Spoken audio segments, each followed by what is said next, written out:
Good morning, everybody. This is Stephen Pugh of the Home Bible College. It is July the 20th, and we're going to take a look together at Psalm 55 and Psalm 56. Now, the Psalm 55 I've just called by the simple word betrayed. Betrayed. It's a maskil, it's a psalm of David. A maskil means that it's a psalm in which we can learn. It's a teaching psalm. It's where David is going to teach those that sing and those that listen something about the Lord. He says, "Give ear to my prayer, O God, and hide not thyself from my supplication. Attend unto me, hear me. I mourn in my complaint and make a noise. Because of the voice of the enemy, because of the oppression of the wicked, for they cast iniquity upon me, and in wrath they hate me." You see, this is anti-Semitism at its foundation. David says that I have enemies, and the enemies I have are the wicked, and they hate me without a cause. My heart is sore pained within me, and the terrors of death are fallen upon me. You see, David is afraid. He's afraid of the assassin. He's afraid of the enemy that would just cut him through if they could get a chance. Fearlessness and trembling are come upon me. Fearfulness and trembling are come upon me, and horror hath overwhelmed me. And I said, "Oh, that I had wings like a dove, for then I would fly away and be at rest.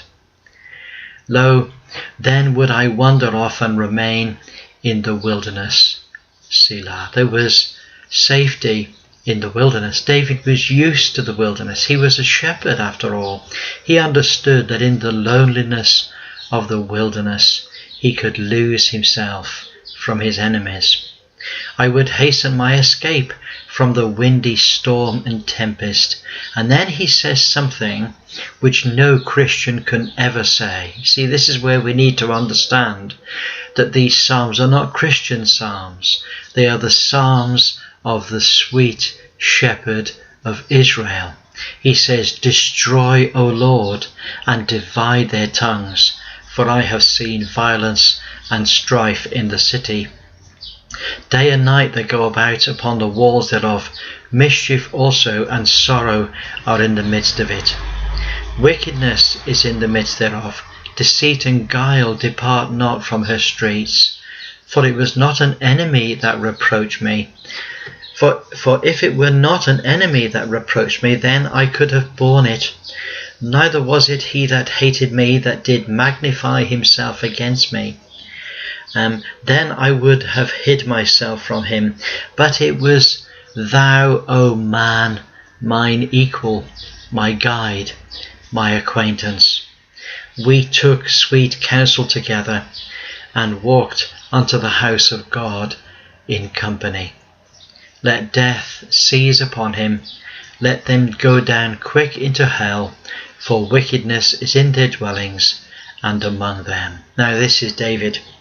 This is David. He is a threat of his life. He's actually afraid. This is quite a serious matter for David. He says, if he was an enemy from abroad, he said, I could have taken it. I could have borne with it. He said, but the person that lifted up his heel against me was my own familiar friend. We walked together to the tabernacle. Now he says, God, let death seize on them. Let them go down into hell, for wickedness is in their dwellings and among them. As for me, I will call upon God. and the Lord shall save me. So there we are. There's David's salvation. David wasn't saved as a Christian is saved. Far from it. David isn't a Christian at all. He's a person in the Old Covenant. There's no salvation, no Christian salvation in the Old Covenant. He says, as for me, I will call on God, and the Lord shall save me. So salvation for David is deliverance. Deliverance from his own familiar friend that would betray him and that would murder him in secret. Evening and morning and at noon will I pray and cry aloud, and he will hear my voice. He hath delivered my soul in peace from the battle that was against me, for there were many with me. God shall hear and afflict them, even he that abideth of old, Selah. Because they have no changes, therefore they fear not God. He hath put forth his hand against such that be at peace with him. He hath broken his covenant. The words of his mouth are smoother than butter, but war was in his heart. His words were softer than oil, yet were they drawn swords. So what David is saying is, these guys are the smooth guys.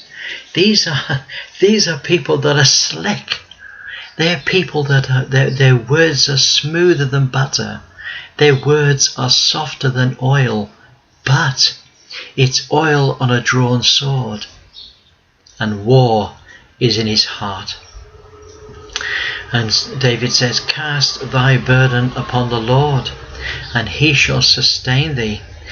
He shall never suffer the righteous to be moved. So here we have the designation again in the Old Covenant. It's not between the Christian and the non-Christian. It's between the wicked and the righteous. And he will never suffer the righteous to be moved. But thou, O God, will bring them down into the pit of destruction. Bloody and deceitful men shall not live out half their days, but I will trust in thee. And that's my password. Verse 22 and 23 and verse 16. He says, as for me, I will call upon God, and the Lord will save me. But as for these guys, these bloody and deceitful men, they'll come down into the pit of destruction, and they won't live out half their days, but I'm going to trust in the Lord. Okay. Now then, Psalm 56, a prayer of trust. Here again we have a couple of verses that I'd like to highlight. They're not my password, but he says, be merciful unto me, O God, for man would swallow me up. He fighting daily oppresses me. Mine enemies would daily swallow me up, for they are many that fight against me, O thou most high. What time I am afraid, I will trust in thee. In God I will praise his word. In God I have put my trust. I will not fear what flesh can do unto me. David was a mighty man of God, king of Israel, leader of the 12 tribes. But you know, he was always at war. For 40 years he was at war, never having a let up, never having peace like his son Solomon had. It was constant war all the time. He says, what time I am afraid, I will trust in thee. In God I will praise his word. In God I have put my trust. I will not fear what flesh can do unto me. Now it isn't that he's not afraid of death. It is that he's not afraid when he is putting his trust in the Lord. He says, when I put my trust in you, I will not fear what flesh can do unto me. Every day they wrest my words. All their thoughts are against me for evil. They gather themselves together. They hide themselves. They mark my steps. When they wait for my soul, shall they escape by iniquity? In thine anger cast down the people, O God. Thou tellest my wanderings. Put thou my tears into thy bottle. Are they not in thy book? When I cry unto thee, then shall my enemies turn back. This I know, for God is for me. In God will I praise his word. In the Lord will I praise his word. In God have I put my trust. I will not be afraid what man can do unto me. Thy vows are upon me, O God.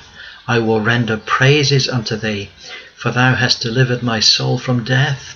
Wilt thou not deliver my feet from falling, that I may walk before God in the light of the living? Now, I don't know about you, but these prayers of David, they leave me exhausted.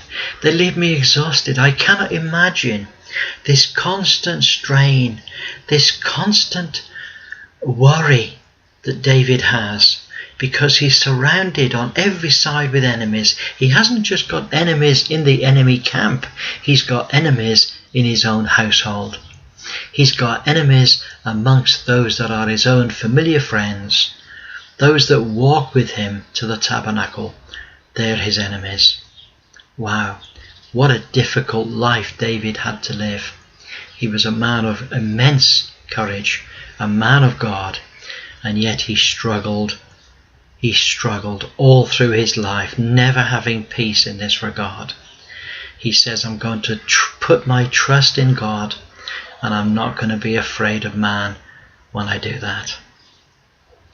So there we are. What an amazing man David was. It's great to talk to you again. Look forward to catching up with you again in the morning. Have a wonderful day. Bye for now.